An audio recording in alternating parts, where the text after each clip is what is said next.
Bien-aimés dans le Seigneur, bonjour. Ça fait un moment que vous n'avez plus de messages en vidéo comme ça. Ça ne veut pas dire que nous avons arrêté.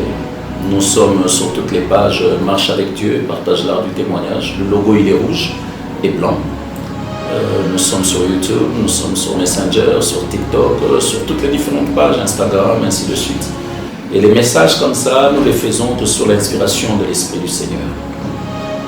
Là, j'ai été inspiré par une très belle chanson de la sœur Elis Mangaya, que j'admire beaucoup, qui chante avec le cœur. Elle adore son Dieu parce qu'elle le connaît.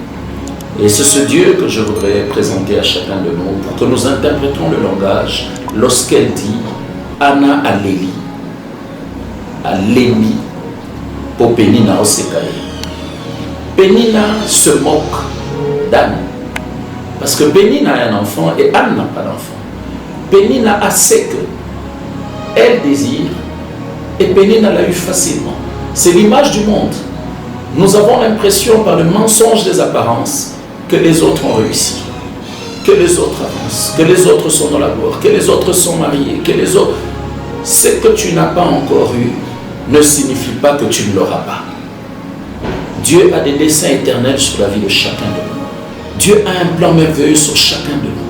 Mais cette chair dans laquelle l'Esprit de Dieu demeure, c'est une chair qui est soumise aux exigences de la terre, aux caprices du monde. Elle subit une influence, elle a des désirs, elle a une soif, elle a une faim. Et la chair a tendance à courir. Mais l'Esprit ne peut pas courir parce que l'Esprit est attaché à la promesse. L'Esprit sait que le Dieu des esprits des prophètes est fidèle et juste. Et quand il dit une chose, il l'accomplira. Mais la faiblesse de la chair, lorsque tu ne fais pas attention, elle subit l'influence de la chair et à ce moment-là, ça devient une lourdeur, ça devient un problème très sérieux et difficile. Et c'est là que vous voyez les gens s'égarent, les gens se perdent, les gens deviennent arrogants, orgueilleux, les gens se prostituent.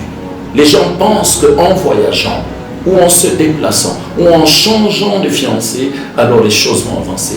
N'admirez pas le mensonge des apparences, c'est l'œuvre du diable, parce que c'est le père du mensonge. Lorsque la Bible parle du diable, l'Éternel dit ceci: il a été précipité des cieux sur la terre et il s'est fracassé sur terre. Quand il s'est fracassé, Dieu lui a retiré tout pouvoir, sans exception, toute autorité, sans exception. Tout ce qu'il a laissé au diable, c'est la beauté apparente, parce que son corps est recouvert de pierres précieuses.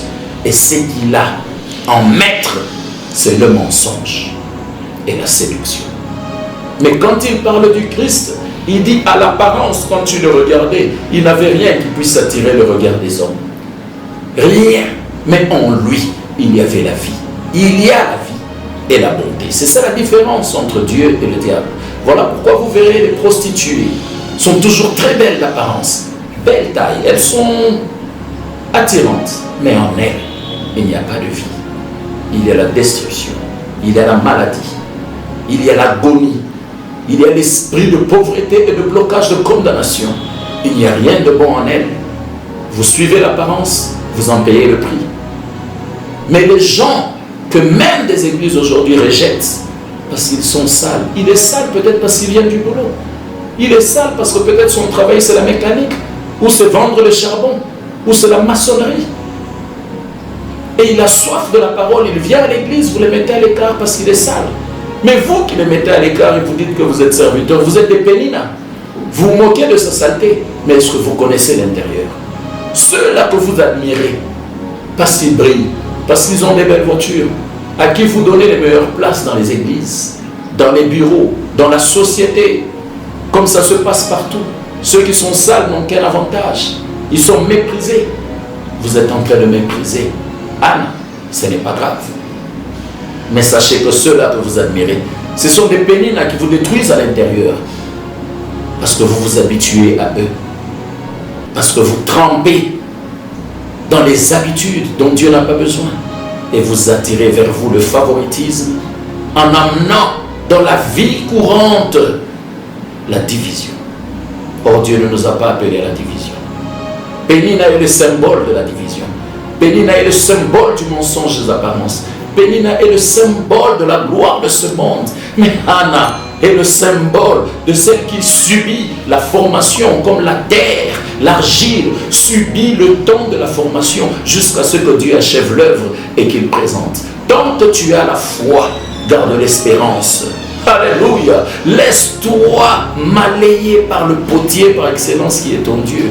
Tu n'étais que de la poussière. Il a fait une pâte. S'il a fait une pâte, ce n'est pas parce qu'il s'imagine ou il rêve de faire une œuvre. Non, c'est parce qu'en lui, son œuvre est déjà achevée. Si tu vis, c'est parce que dans l'Esprit de Dieu, l'action, le film, toute la gloire est déjà parfaite. Dieu n'est jamais en retard. Même Abraham, que Dieu a appelé père de la foi, à un moment donné, il a cru que c'était fini pour lui.